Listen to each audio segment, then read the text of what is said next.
Di tanah Moab, Naomi kehilangan suami dan kedua anaknya. Dalam duka mendalam, ia memutuskan pulang ke Bethlehem. Namun Ruth, menantunya, tak ingin pergi. Dengan penuh kasih ia berkata, "Kemana engkau pergi, aku pun Where you pergi. go, I will go. Allahmulah Allahku." Your God Di will be ladang my Boas, God. Ruth memungut gandum dengan rendah hati. Tuhan membuka jalan, Ruth menikah dengan Boas, dan dari keturunan mereka lahirlah Raja Daud. Halo adik-adik yang terkasih. Hari ini, Kak Arfa mau ajak kalian mendengarkan sebuah kisah luar biasa dari Alkitab. Tentang dua perempuan hebat, Ruth dan Naomi. Bukan kisah pahlawan dengan pedang, tapi kisah kasih, kesetiaan, dan harapan yang dibangun dalam kesederhanaan. Siap-siap ya. Kita akan belajar bagaimana Tuhan bekerja melalui hati yang setia dan rela berkorban. Ruth dan Naomi. Kesetiaan di tengah derita.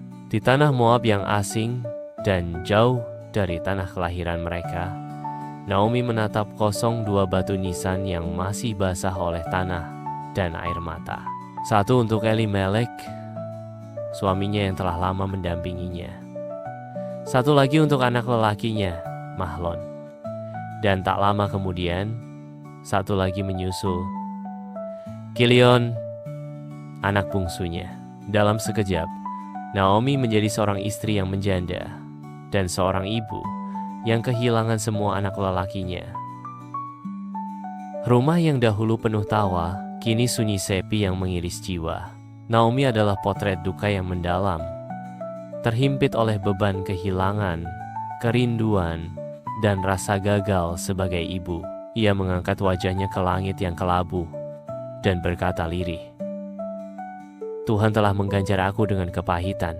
Hanya tinggal dua menantu perempuannya, Orpa dan Ruth, perempuan Moab yang telah menikah dengan anak-anaknya."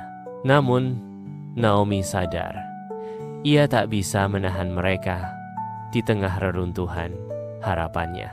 Ia memutuskan untuk pulang ke Bethlehem tanah asalnya sendirian. Ia melepaskan Orpa dan Ruth dengan doa, mempersilahkan mereka kembali ke keluarga masing-masing agar bisa memulai hidup baru. Orpa, meski berat hati, akhirnya mencium Naomi dan pergi. Tapi Ruth tetap berdiri di situ, tak bergeming. Matanya yang sembab justru memancarkan tekad yang tak bisa digoyahkan. Ketika Naomi mencoba memaksanya pergi, Ruth memegang tangan ibu mertuanya dengan lembut dan berkata, "Jangan paksa, aku meninggalkan engkau dan pulang dengan tidak mengikuti engkau. Sebab kemana engkau pergi, ke situ jugalah aku pergi. Dan di mana engkau tinggal, di situ jugalah aku tinggal. Bangsamu adalah bangsaku, dan Allahmu adalah Allahku." Kata-kata itu menembus hati Naomi seperti pelukan hangat di musim dingin. Seorang perempuan asing dari bangsa yang tidak mengenal Tuhan Israel memilih setia kepada seorang ibu yang tak lagi punya apa-apa. Ruth bukan hanya menunjukkan kasih ia, menghidupkan harapan Naomi yang nyaris padam. Mereka tiba di Bethlehem saat panen gandum dimulai. Tak punya siapa-siapa dan tak punya apa-apa. Ruth berinisiatif untuk pergi ke ladang dan memungut sisa-sisa gandum di belakang para penuai sebuah pekerjaan kasar dan melelahkan. Tanpa disadari, ia masuk ke ladang milik seorang pria bernama Boas, seorang kerabat Naomi dari pihak suaminya yang telah meninggal. Boas memperhatikan Ruth. Ia mendengar tentang pengorbanan Ruth kepada Naomi. Ia melihat kerendahan hati, kesetiaan, dan semangat kerja kerasnya. Dalam diam, hatinya tergerak.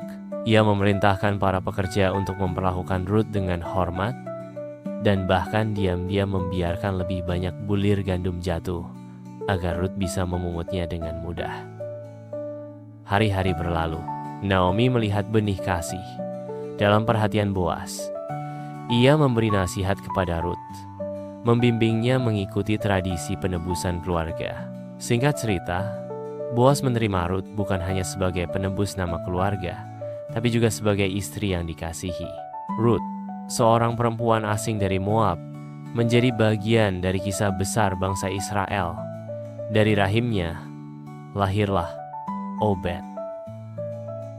Obed menjadi ayah dari Isai, dan Isai adalah ayah dari Raja Daud leluhur dari Yesus, Sang Mesias.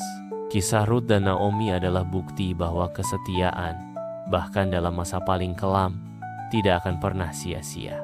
Tuhan bekerja melalui kasih yang tulus, melalui pilihan sederhana untuk setia, dan melalui keberanian untuk tetap berjalan bersama orang yang kita cintai. Adik-adik, dari kisah ini kita belajar bahwa Tuhan bisa memakai siapa saja yang hatinya setia, bahkan dari tempat dan bangsa yang jauh. Rut bukan orang Israel, tapi karena kesetiaannya kepada Naomi dan kepada Tuhan, ia menjadi bagian dari rencana besar Allah. Jadi, jangan pernah menyerah. Kalau kamu sedang mengalami masa sulit, tetap setia, tetap percaya, dan tetap berbuat baik karena Tuhan melihat, dan Dia akan memulihkan semuanya pada waktunya. Kalau kamu suka cerita ini, yuk bantu bagikan ke teman-temanmu, tekan tombol suka, komentar, dan bagikan, supaya semakin banyak orang diberkati lewat cerita Alkitab ini. Dan jangan lupa, ikuti halaman Kak Arfa, ya, untuk cerita Alkitab lainnya yang seru dan menginspirasi. Sampai jumpa di kisah berikutnya. Tuhan memberkati kalian semua.